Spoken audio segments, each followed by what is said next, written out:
یا نصیحت کس کو فائدہ پہنچائے گی؟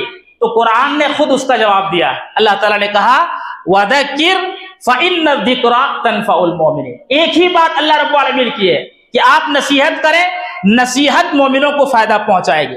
جن کے دل کے اندر ایمان ہو، جن کے دل کے اندر توحید ہو، جن کے دل کے اندر اللہ کی تعظیم ہو، جن کے دل کے اندر اللہ کا احترام ہو، وہ یہ سمجھ رہا ہو کہ یہ اللہ کی طرف سے نازل کردہ کتاب ہے، اس میں احکامات ہیں، ہمارے لیے یہ کتاب نازل ہوئی ہے، تو جن کے دلوں کے اندر ایمان بسا ہوا ہو وہی اس سے نصیحت حاصل کر سکتا ہے۔ باقی جن کے دلوں کے اندر کجی ہو، جن کے دلوں کے اندر ٹیڑھا پن ہو، یا منافقوں والی جیسی صفت ان کے اندر پیدا ہو گئی ہو، تو یاد رکھیے وہ اس قرآن سے کبھی بھی نصیحت حاصل نہیں کر سکتے۔ تو اللہ تعالیٰ نے مومنوں کو کنڈیشن لگا دیا کہ اس کتاب سے نصیحت وہی حاصل کرے گا جو اہل ایمان ہوگا۔ وَذَكِّرْ، آپ نصیحت کیجئے، فَإِنَّ الذِّكْرَىٰ تَنفَعُ الْمُؤْمِنِينَ، نصیحت مومنوں کو فائدہ پہنچائے گی۔ تو نصیحت مومنوں کو فائدہ پہنچاتی ہے۔ اب سوال یہ پیدا ہوتا ہے کہ اس میں غور و فکر کر کے نصیحت چننے والا کون ہے؟ اللہ نے اس کا بھی جواب دیا ہے کہ وَمَا يَذَّكَّرُ إِلَّا أُولُو الْأَلْبَابِ، اس قرآن سے وہی نصیحت لے سکتا ہے، حاصل کر سکتا ہے جو عقل والا ہو، جو گودے والا ہو، جو سمجھنے والا ہو، جو تدبر کرنے والا ہو۔ جو تدبر کرے گا، سمجھے گا، وہ وہی سے نصیحت حاصل کر سکتا ہے۔ جگہ جگہ پہ اللہ رب العالمین نے اولو الالباب، اولو الالباب، اولو الالباب، بے شمار جگہوں پر اللہ رب العالمین نے کہا۔ تو لب کے معنی گودے اور عقل کے ہوتا ہے، اولو الالباب کے معنی وہ لوگ جن کے اندر سمجھداری ہو، فہم ہو، انڈرسٹینڈنگ ہو، وہ قرآن سے کچھ حاصل کرنا چاہتا ہو، کچھ لینا چاہتا ہو، تو کسی بھی اعتبار سے ان کو نصیحت کی جائے۔ اللہ نے کہا وَمَا يَذَّكَّرُ إِلَّا أُولُو الْأَلْبَابِ وَمَا يَذَّكَّرُ إِلَّا أُولُو الْأَلْبَابِ، جو گودے والے ہیں، جو عقل والے ہیں، فہم و شعور رکھنے والے ہیں، وہی اس سے نصیحت حاصل کر سکتا ہے۔ قرآن کریم کے اندر اگر دیکھیں تو نصیحت کے انداز میں اگر آپ قرآن کو پڑھیں تو پتہ یہ چلے گا کہ سب سے پہلی چیز جو ہمارے سامنے آتی ہے کہ یہ قرآن خود نصیحت کی کتاب ہے۔ جیسے اللہ رب العالمین نے ایک جگہ کہا یا ایھا الناس قد جاءتکم موعظۃ من ربکم وشفاء لما فی الصدور، اے لوگو تمہارے پاس ایک ایسی کتاب آ چکی ہے جس میں نصیحت ہے اور دلوں کے لیے شفا ہے۔ تو کتنی پیاری بات اللہ تعالیٰ نے بیان فرمائی کہ یہ کتاب نصیحت بھی ہے اور دلوں کے لیے شفا ہے۔ اب دلوں کے لیے شفا کیا ہے؟ دل کے اندر شرک ہو، کفر ہو، نفاق ہو، یا کسی بھی قسم کی گندگی ہو، اگر کوئی چاہتا ہے کہ دل کی گندگی کو ہم صاف کر دیں تو پہلی فرصت میں اسے قرآن کی تلاوت کرنی ہوگی، کیونکہ اللہ نے اسے شفا کے لیے اتارا ہے۔ دل کے اندر جو بیماری ہو اس کے لیے شفا ہے۔ کینہ، بغض، حسد، شرک، کفر، نفاق، ہر قسم کی گندگی سے یہ قرآن اسے صاف کرتا ہے۔ تو دو چیزیں اللہ تعالیٰ نے بتائی، ایک تو یہ کہا کہ یہ قرآن اس لیے آیا ہے، یہ نصیحت کی کتاب ہے۔ اچھا، اس سلسلے میں ایک اور آیت دیکھیں، اللہ رب العالمین نے کہا اللہ نزل احسن الحدیث کتابا متشابہا مثانیہ تقشعر منہ جلود الذین یخشون ربہم ثم تلین جلودہم وقلوبہم الی ذکر اللہ۔ وہی اللہ ہے جس نے سب سے بہترین بات نازل کی۔ احسن الحدیث کا مطلب ہوتا ہے سب سے بہترین بات، اور احسن الحدیث سے مراد یہاں پہ قرآن کریم ہے۔ تو اللہ تعالیٰ نے سب سے بہترین بات اتار دی ہے، ایک ایسی کتاب، کتاب متشابہہ، جس کے مضامین ملتے جلتے ہیں، اور اللہ نے کہا مثانی، یہ اس کے مضامین دہرائے جاتے ہیں، اور پھر کہا کہ اس کتاب کی تاثیر یہ ہے کہ تقشعر منہ جلود الذین یخشون ربہم، جو اپنے رب سے ڈرتے ہیں ان کے رونگٹے کھڑے ہو جاتے ہیں اس کتاب کو پڑھ کر کے۔ اگر آج کے مسلمانوں کو پوچھا جائے کتنے دفعہ آپ کی زندگی میں ایسا وقت آیا ہے کہ آپ نے قرآن کو کھولا ہو، اس کی آیتوں پر غور کیا ہو اور آپ کے رونگٹے کھڑے ہو گئے ہوں، یا آپ کے دل میں ہلچل مچ گئی ہو، آپ کے رونگٹے کھڑے ہو گئے ہوں، آپ کی آنکھیں ٹپٹپا گئی ہوں؟ ایسا بہت کم انسان کی زندگی میں آتا ہے، کیونکہ کوئی شخص اسی حساب سے اس قرآن کو سمجھنا ہی نہیں چاہتا، جبکہ اس میں تاثیر اتنی رکھی گئی ہے، کہا کہ جو اپنے رب سے ڈرتے ہیں ان کے رونگٹے کھڑے ہو جاتے ہیں، اور پھر آگے کہا ثم تلین جلودہم وقلوبہم الی ذکر اللہ، پھر ان کے جسم اور ان کے ذکر اللہ کی طرف نرم ہو جاتے ہیں۔ تو قرآن کی اتنی بڑی تاثیر ہے، جو موعظت ہے، نصیحت کی کتاب ہے، سب سے پہلی چیز جس کو قرآن نے بیان کیا ہے۔ دوسری چیز، دنیا کے سب سے بڑے خیر خواہ، جیسا کہ میں نے کہا کہ نصیحت کے معنی خیر خواہ کے ہوتا ہے، خیر خواہی چاہنا، خیر کی طرف بلانا اور کسی کو خیر کی راستے کی طرف گامزن کرنا۔ تو سب سے بڑی جماعت اس دنیا کے اندر جو آئی ہے، جو لوگوں سے خیر چاہی ہے، وہ جماعت انبیاء علیہ السلام کی جماعت ہے۔ اس لیے انبیاء نے لوگوں کو نصیحت کی ہے، اس کا بھی نقشہ اللہ تعالیٰ نے قرآن کریم کے اندر کھینچا ہے۔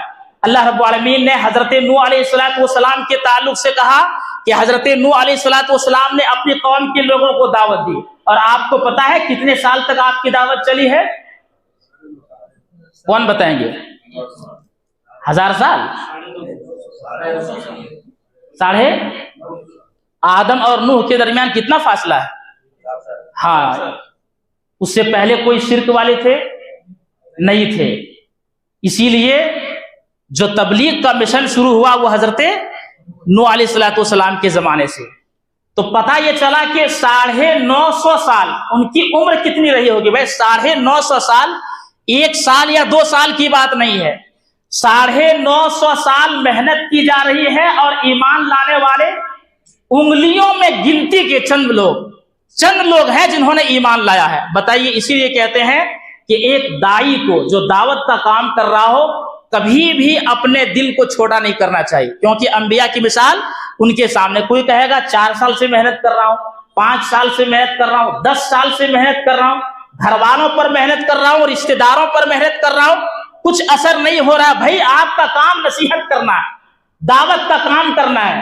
جب اللہ چاہے گا اسے توفیق دے گا، اللہ چاہے گا اسے ہدایت دے گا، لہٰذا ہمیں گھبرانے کی ضرورت نہیں۔ تو نوح علیہ السلام نے دیکھا کہ میری قوم کو اتنی ساری نصیحتیں کی جا رہی ہیں، اخیر میں کہا کہ ابلغکم رسالات ربی، کہا کہ لوگوں میں میرے رب کی طرف سے پیغامات تمہیں پہنچا رہا ہوں اور تمہارے لیے نصیحت کرنے والا ہوں۔ تو حضرت نوح علیہ السلام نے نصیحت کی، پھر حضرت ہود علیہ السلام نے اسی بات کو کہا کہ ابلغکم رسالات ربی، لوگوں میں اپنے رب کے پیغام کو تمہیں پہنچا رہا ہوں، پہنچانے والا ہوں۔ اور اس کے بعد کہا کہ وَأَنَا لَكُمْ نَاصِحٌ أَمِينٌ، میں تمہارے لیے امانت دار، خیر خواہ ہوں اور نصیحت کرنے والا ہوں۔ تو پتہ یہ چلا کہ یہ انبیاء کا مشن ہے نصیحت کرنا۔ لیکن ایک بات اور یاد رکھیے، شیطان بھی نصیحت کرتا ہے۔ آپ اس بات کو مانتے ہیں یا نہیں مانتے ہیں؟ شیطان بھی نصیحت کرتا ہے، مانتے ہیں اس بات کو؟ کون کون مانتے ہیں؟ ذرا ہاتھ اٹھائیے، ہاتھ اٹھائیے، کون کون مانتے ہیں کہ شیطان بھی نصیحت کرتا ہے؟ آپ مانتے ہیں، آپ بھی مانتے ہیں، آپ بھی مانتے ہیں، آپ بھی مانتے ہیں۔ لا کلام الا بالدلیل، ہر کلام کی، ہر بات کی دلیل ہوتی ہے۔ اب آپ لوگ دلیل پیش کریں جو بھی آپ کے ذہن میں ہے۔ وہ بھی نصیحت کرتا ہے؟ ہاں، آیت الکرسی کی ایک بات آپ کی آئی، اور کوئی دوسرے ذہن میں؟ شیطان بھی، جنہوں نے کہا کہ شیطان بھی نصیحت کرتا ہے، صحیح بات ہے، شیطان بھی نصیحت کرتا ہے، لیکن شیطان کی جو نصیحت ہے وہ شر والی ہے یا خیر والی؟ ہاں، شیطان خیر خواہ بن کے آتا ہے، وہ چاہتا ہے کہ لوگوں کو خیر سے ہٹا کر کے شر کی طرف لے جائے۔ کتنی اچھی مثال اللہ تعالیٰ نے ذکر کی ہے، حضرت آدم اور حوا کو جنت میں بھیج دیا گیا، اب شیطان آیا دونوں کے پاس اور بار بار وسوسہ ڈال رہا ہے، وسوسہ ڈال رہا ہے۔ سورہ اعراف کے اندر اللہ نے ذکر کیا، کہا کہ اللہ نے تمہیں اس درخت سے اس لیے روکا ہے، اگر آپ چکھ لیں گے تو فرشتوں میں شامل ہو جائیں گے۔ دوسری بات یہ کہا کہ آپ ہمیشہ رہیں گے، ہمیشہ، یہ بات ذہن میں ڈال دی۔ اس کے بعد اس پر بھی جب بس نہیں چلا تو شیطان نے قسم کھا کر کے کہا کہ میں تمہارا خیر خواہ ہوں۔ اللہ تعالیٰ نے اس کا ذکر کہا وَقَاسَمَهُمَا، ان دونوں کے سامنے روبرو ہو کر کے شیطان نے قسم کھا کر کے کہا میں تم دونوں کا سب سے بڑا خیر خواہ ہوں۔ بتائیے، ہمارے حضرت آدم علیہ السلام جو ہم سب کے باپ ہیں اور ہم سب کی ماں ہے حضرت حوا، ان دونوں کے سامنے یہ شیطان آتا ہے اور دونوں کے سامنے قسم کھاتا ہے کہ تم دونوں کا میں خیر خواہ ہوں، نصیحت کر رہا ہوں، خیر خواہ ہوں۔ اب یہ ہے کہ اس کے چکر میں آ کر کے جا کر کے اس درخت کے قریب چلے گئے، تو آپ نے دیکھا کہ شیطان آیا اس لیے ایک خیر خواہ بن کر کے۔ اسی لیے میرے اسلامی بھائیوں، شیطان آئے گا آپ کے پاس، وہ کہے گا میں تمہارا خیر خواہ ہوں۔ ایک آدمی فجر کے وقت میں اذان ہو رہی ہو، اس سے پہلے آنکھ کھل جاتی ہے، لیکن شیطان خیر خواہ بن کر کے آتا ہے، 5 منٹ اور سو جاؤ، اس کے بعد کیا ہے جماعت تو مل جائے گی، جماعت کہاں اتنے ٹائم پر ہے۔ اس کے بعد پھر وہ ایسا سوتا ہے، نہ جماعت ملتی ہے، پتہ یہ چلا کہ جو وقت تھا وہ وقت بھی گیا، اور اس کے بعد جب سورج نکلا تو اس کے بعد اس کی آنکھ کھلتی ہے۔ ہر معاملے میں آئے گا، وسوسہ دے گا آپ کو خیر خواہ بن کر کے، یہ کام کرو، ایسا وسوسہ خیر خواہ بن کر کے۔ ہمیں اور آپ کو اس شیطان سے بچنا ہے جو ہمارے پاس خیر خواہ بن کر کے آتا ہے۔ باقی جو نصیحت قرآن کی ہے، جو انبیاء کی ہے، ان نصیحتوں پر ہمیں اور آپ کو عمل کرنا ہے۔ آج کے اس درس کی آخری بات جو آپ کے سامنے بتا رہا ہوں، اللہ کے رسول صلی اللہ علیہ وسلم اپنے صحابہ کرام کو، ہمیں اور آپ کو احادیث کی شکل میں جو نصیحتیں دی ہیں، قرآن کے ساتھ ساتھ ان نصیحتوں کو بھی پڑھا جائے۔ صحابہ کرام کا مزاج یہی تھا، قرآن کو پڑھتے یا نبی صلی اللہ علیہ وسلم سے کچھ نصیحت سنتے، زندگی بھر اس پر عمل کرتے۔ یہاں پر چند مثالیں آپ کے سامنے ذکر دوں گا، جو ذکر کروں گا، جو کہ بہت ہی اہم مثال ہے۔ سب سے پہلی مثال حضرت عبداللہ ابن عمر رضی اللہ عنہما کی، صحیح بخاری کی روایت ہے۔ عبداللہ ابن عمر رضی اللہ عنہما کہتے ہیں کہ نبی اکرم صلی اللہ علیہ وسلم کے پاس آدمی آتے اور اپنے خواب کو بیان کرتا، آپ صلی اللہ علیہ وسلم اس کی تعبیر بیان کرتے۔ میں نے بھی اپنے دل میں سوچا کہ میں بھی خواب دیکھوں گا تو نبی کو بیان کروں گا، نبی کے سامنے وہ خواب بیان کروں گا تاکہ اس کی تعبیر اللہ کے نبی بیان کریں۔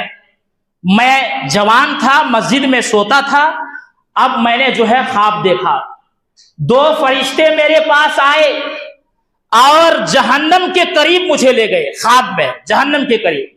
میں نے دیکھا کہ جہنم کا جو منہ ہے وہ بندھا ہوا ہے، منڈیر جو ہے وہ بندھا ہوا ہے، اور وہاں پر 2 کنارے جہنم کے نکلے ہوئے ہیں۔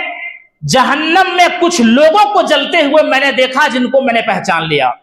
اتنے میں ایک اور فرشتہ آیا اور اس فرشتے نے کہا کہ تم گھبراؤ مت، ڈرو مت، اب یہ خواب میں نے دیکھ لیا۔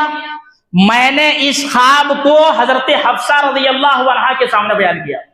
حضرت حفصہ رضی اللہ عنہا نے اللہ کے نبی صلی اللہ علیہ وسلم کے سامنے جا کر کے اس خواب کو بیان کر دیا۔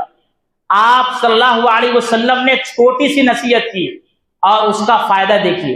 پہلے ان کی تعریف کی، کہا نعم الرجل عبداللہ، عبداللہ بہت اچھا لڑکا ہے، بہت اچھا ہے۔ لو کان یصلی من اللیل، کاش وہ رات کو تہجد پڑھتا۔ کتنی چھوٹی نصیحت ہے، غور کیجیے آپ نے صرف یہی کہا عبداللہ بہت اچھا لڑکا ہے، کاش تہجد پڑھتا۔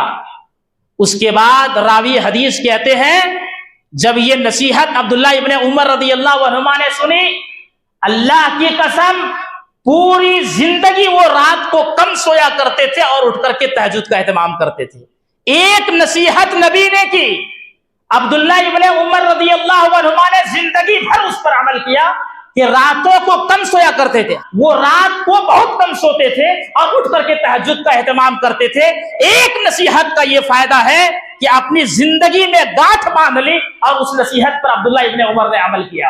آج کتنی نصیحتیں ہمیں کی جا رہی ہیں، قرآن کھول کر کے سنایا جا رہا ہے، حدیث پڑھ کر کے بتایا جا رہا ہے، ہماری زندگی میں اس کا کوئی فرق نہیں پڑ رہا۔